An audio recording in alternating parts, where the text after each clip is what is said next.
விஜய் அரசின் சவால்களும் எதிர்பார்ப்பும். மொத்த உள்நாட்டு உற்பத்தி சுமார் 35.67 லட்சம் கோடி, வளர்ச்சி விகிதம் 10.08 விழுக்காடு என நடப்பு நிதியாண்டில் நாட்டின் சராசரியை விட அதிக புள்ளிகளுடன் இந்தியாவிலேயே மிகப்பெரிய பொருளாதாரமாக இருந்தாலும் கடன் சுமை மட்டுமே கிட்டத்தட்ட 11 கோடி என பொருளாதாரத்தில் தள்ளாட்டம் போடுகிறது தமிழகம். இந்த நிலையில் தமிழ்நாட்டின் புதிய முதலமைச்சராக விஜய் பொறுப்பேற்கும் முதல் நாளில் இருந்தே அரசுக்கு தேர்தல் வாக்குறுதிகளில் கூறப்பட்ட திட்டங்களை நிறைவேற்றுவதில் பொருளாதார ரீதியாக சில முக்கிய பிரச்சனைகள் காத்திருப்பதாக கூறப்படுகிறது.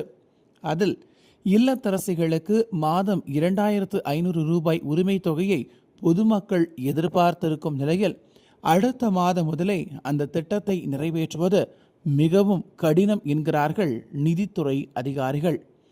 அடுத்து ஆண்டுக்கு ஒரு குடும்பத்திற்கு 6 சமையல் எரிவாயு சிலிண்டர்களை இலவசமாக வழங்குவதற்கு 12,408 கோடி ரூபாய் தேவைப்படும் நிலையில் கடன் சுமையில் திணறும் தமிழ்நாட்டு பொருளாதாரம் ஒரு பக்கம், ஈரான் அமெரிக்கா போன்ற போரால் ஏற்பட்டுள்ள எரிவாயு தட்டுப்பாடும் இலவச கேஸ் சிலிண்டர் திட்டத்தையும் உடனடியாக செயல்படுத்த மிகப்பெரிய தடையாகவே இருக்கும் என்பது நிச்சயம்.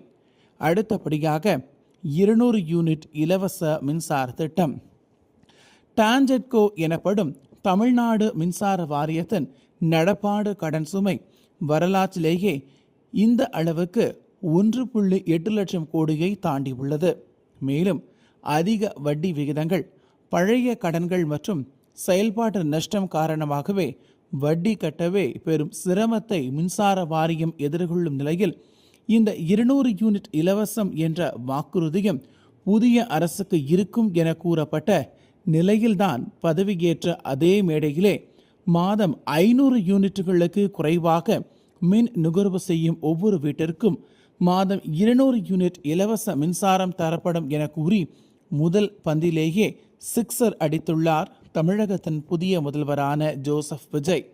அதே போலவே பெண்களுக்கு இலவச பேருந்து பயணம், வேலையில்லா பட்டதாரிகளுக்கு மாதம் 4000 ரூபாய் வரை உதவித்தொகை, நிலமுடைய விவசாயிகளுக்கு ஆண்டுக்கு 15,000 ரூபாய் முதலீட்டு உதவி, பயிர்க்கடன்கள் தள்ளுபடி போன்ற தேர்தல் வாக்குறுதிகளை நிறைவேற்ற மிக சிறந்த அரசு ஆளுமையோடு ஆகச்சிறந்த நிதி ஆளுமையும் மிகவும் முக்கியம் என்கிறார்கள் அரசு துறைகளின் உயர் அதிகாரிகள். திரைக்காட்சிகளில் மட்டுமல்ல, அரசாட்சியிலும் நான் கில்லிதான் புதிய முதல்வர் புதிய விஜய் நிரூபிப்பாரா என்பதை பொறுத்திருந்துதான் பார்க்க வேண்டும்.